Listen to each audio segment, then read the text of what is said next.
You've been playing that wrong. This is another in a series of videos about frequently asked questions about the board game Vantage.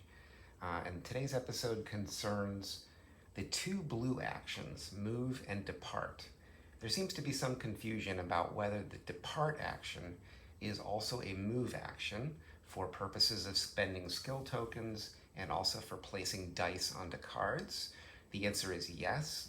Depart is every bit a move action, and anything that you would do with a move action, you can also do with a depart action. So, to clarify, in the game, there are 6 colors of actions, which are written on the side of the box here, just a little bit out of my reach. Blue, purple, orange, green, yellow, and red. And each of these general categories of actions has a storybook that's associated with it. However, for the blue action, we have 2 storybooks. We have the move storybook and we have the depart storybook. And there's slightly different colors of blue. And of course, the move storybook matches the move symbol on the skill token, the blue skill token. And it also matches the icon shown on certain dice placement slots onto cards.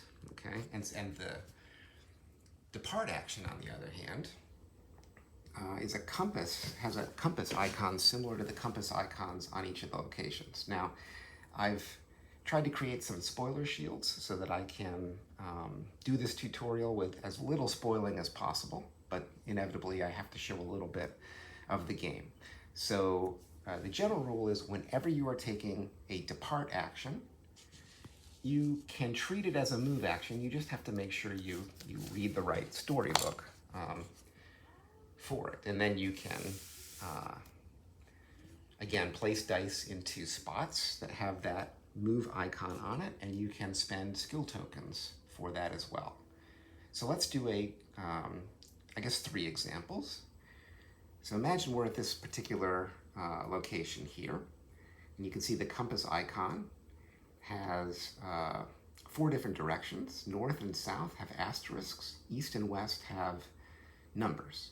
If I wanted to depart to 392 or to 712, if I wanted to move west or east on this particular card, because there are numbers there, I will not have to read the book. Okay? I just know that I am having to roll 1 dice. It's always 1 dice when you have a numbered card. Okay, I've rolled a blank. I got lucky. Put that in the center there, and rather I should put that in the penalty area. I don't take a penalty because it's a blank, and I can move to 392. I can put this card away and get 392 out of the box, and I've moved west successfully. If, on the other hand, I want to go to an asterisk location, let's say I want to move north, for example, then I have to have somebody read the depart storybook. And again, I've hidden most of this entry to avoid spoilers. It says, to go north from 706, I have to hike, and I have to roll 4 dice. Okay, and then after I roll the dice, I can read the rest of that entry. So let's imagine I grab 4 dice, and I roll them. Okay, I've rolled lucky again, but I want to be a little unlucky here. That's pretty unlucky, okay? So this action is going to cost me 3 morale and 1 time. Over here in my grid, I have a character that takes a move dice, and I have an item here that also takes a move dice if I spend one of my boost tokens. And then I have another one that takes a move dice if I spend a boost token, but only if it's a trek action. And remember, we read that I was hiking, not trekking. So I have 2 dice slots available for me. So perhaps I will place the time here, gaining a boost as a result of that onto my character. Okay. And then let's imagine that I take this morale here, place it here, losing a boost.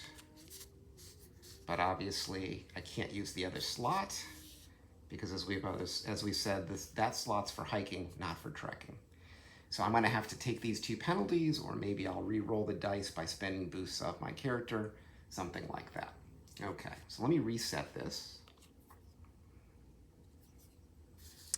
and show you another scenario and make another point about skill tokens. So let's imagine instead of being at location 706, I'm at location 696. So at location 696, I have a number of options for moving, north, south, east, and west. East, I would go to 697. It would just roll one dice. But let's say I decide to go north again. I'm really in the mood to go north. So again, I have to consult the Depart storybook. Looking now at location 696, moving north, it says I have to roll 5 dice, and it's a trek action. So let's say 5 dice sounds a little bit scary to me, and I decide I can spend a skill token to reduce this, a skill token to reduce this to 4. Even though it's got the move symbol, I can do that for Depart. And one of my friends also has a move token, and they decide to give that to me. So now I've reduced it to 3. So I can roll just 3 dice to move in the north location. I rolled really well, but let's imagine I'd rolled horribly. In this case, I can place this onto my character, gaining a boost token.